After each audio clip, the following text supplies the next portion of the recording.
Donc aujourd'hui, on va voir comment calculer cette limite. On va voir qu'il y a deux méthodes. La première méthode, quand on connaît bien son cours, c'est de passer par la formule de Stirling en fait. On sait que n factoriel est équivalent en plus l'infini à racine de 2 pi n sur e puissance n.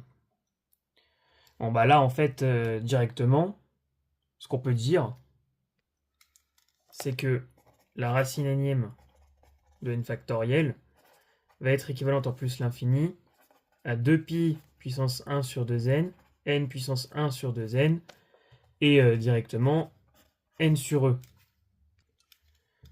Sachant que la racine énième, oula, de n factoriel, là j'ai écrit, waouh, la racine. Sachant que la racine énième de n factoriel sur n puissance n, c'est la racine énième de n factoriel sur n, on a donc que la racine énième de n factoriel sur n puissance n est équivalente en plus l'infini à 2pi puissance 1 sur 2n, n puissance 1 sur 2n, 1 sur e. Bon, ces deux choses-là tendent vers 1 en plus l'infini. Pourquoi? Parce que 2pi puissance 1 sur 2n, c'est égal à l'exponentielle de 1 sur 2n ln de 2pi. Bon, là, ça tend vers 0. Et donc, une exponentielle de 0 par composition, ça tend vers 1 lorsque n tend vers plus l'infini. De même, n puissance 1 sur 2n, c'est égal à exponentielle de 1 sur 2n ln de n. Or, par croissance comparée, 1 sur 2n fois ln de n en plus l'infini, ça tend vers 0. Donc, par composition, on a bien une exponentielle qui tend vers 1 en plus l'infini. Donc, la limite de n qui tend vers plus l'infini de la racine énième de n factoriel sur n puissance n est égale à 1 sur e. Maintenant, admettons qu'on ne connaît pas la formule de Stirling. Parfois, elle est souvent oubliée. Il y a une deuxième méthode. En fait, pour tout n dans n, la racine énième de n factoriel sur n puissance n, ça c'est supérieur ou égal à 1. Nécessairement, c'est obligé. Sinon, on aura des petits problèmes. Pourquoi? Bon, en tout cas, à partir d'un certain rang, c'est le cas. C'est-à-dire, je peux le dire ici, pour tout n, typiquement, je sais pas moi, on va dire supérieur strict à 1. Bon, on s'en fiche, de toute façon, on va aller en plus l'infini. Là, je peux le dire, car n factoriel sera forcément plus grand que 1, n puissance n aussi, donc la racine énième aussi. Mais ça m'apporte quoi? Si je pose L, la limite de mon expression,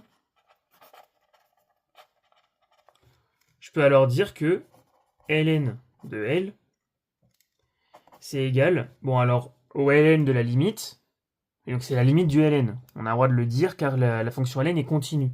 Donc je vais le dire, hein, c'est le ln de la limite de n qui tend vers plus l'infini de la racine énième de n factoriel sur n puissance n, ce qui est égal à la limite de n qui tend vers plus l'infini, bon, du ln de notre expression, c'est-à-dire de 1 sur n, ln de n factoriel sur n puissance n. La fonction ln est continue sur l'intervalle qui nous intéresse en fait. Donc on a tout à fait le droit de faire ça.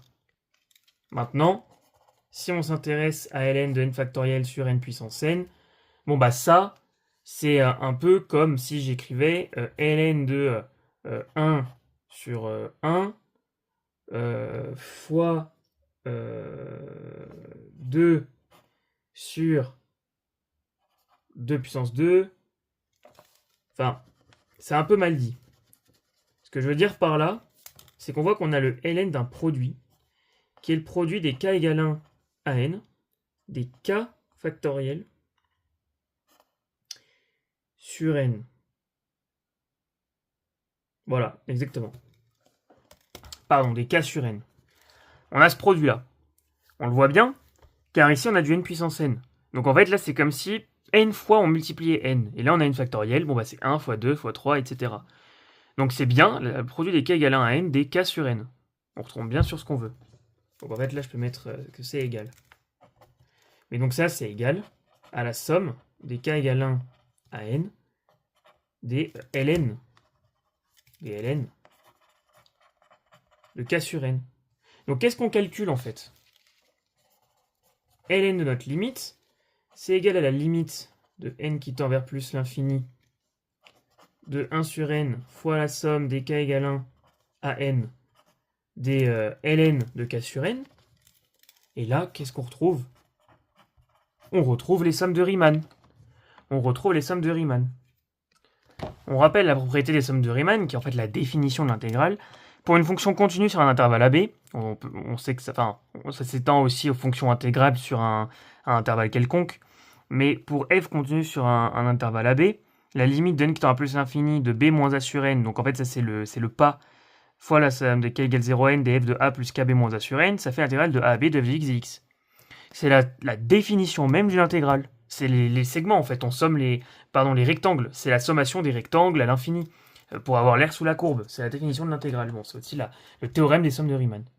Bah là en fait c'est ce qu'on a ici. Là on a du 1 moins 0 sur n, f de 0 plus k, 1 moins 0 sur n.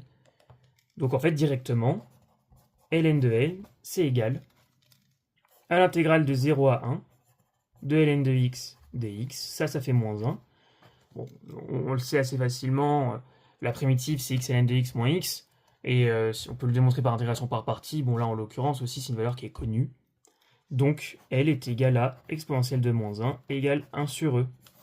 Voilà, donc on pouvait aussi s'en sortir comme ça.